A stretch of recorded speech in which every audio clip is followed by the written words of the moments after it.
Hello everyone, welcome to YouTube channel Flickbait.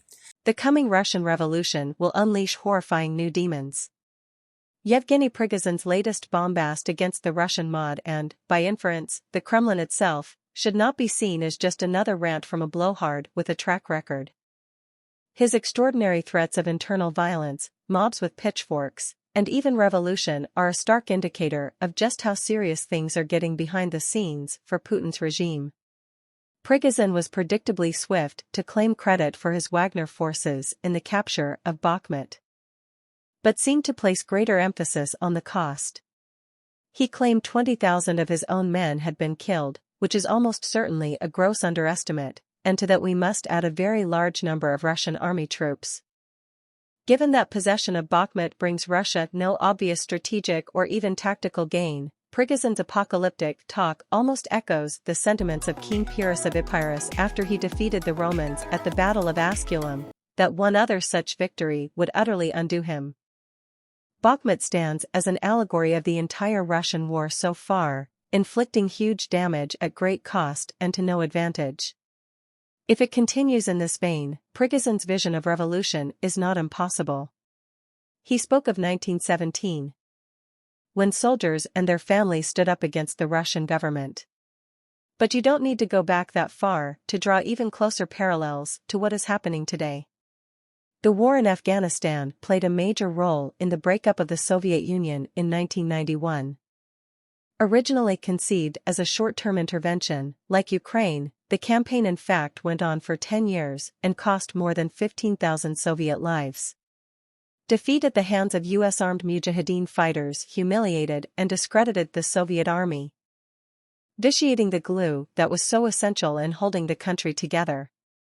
Loss of perception of military invincibility emboldened dissidents, including disaffected war veterans and their families, especially in the non-Russian republics, which provided a disproportionate quantity of the fighting troops and the casualties. Afghanistan also undermined the confidence of Soviet leaders to rely on the army to quell rebellion. Anti-war feeling grew among the population as the conflict ground on and casualties built up, causing a fundamental shift in the hitherto compliant media, which began to publish non-approved news stories about what was going on in the war and at home. All of these effects are more acute today, with vastly greater casualties in a much shorter time, inflicted on a significantly smaller population. And in an era where the internet and social media throws military ineptitude under a much more intense spotlight than was ever imaginable back in the days of Afghanistan. The impact of a catastrophically failing war could perhaps be weathered better in a country with greater structural resilience. But the Russian Federation is hyper-fragile, with its energy-dependent economy ruptured by sanctions. Rampant corruption increasingly resented by a population with limited prospects of prosperity further diminished by war, growing ethnic resentments among non-Russian populations who have paid the highest price in the fighting. And a political system totally dependent on Putin's cult of personality that has now been harshly exposed as damaged goods.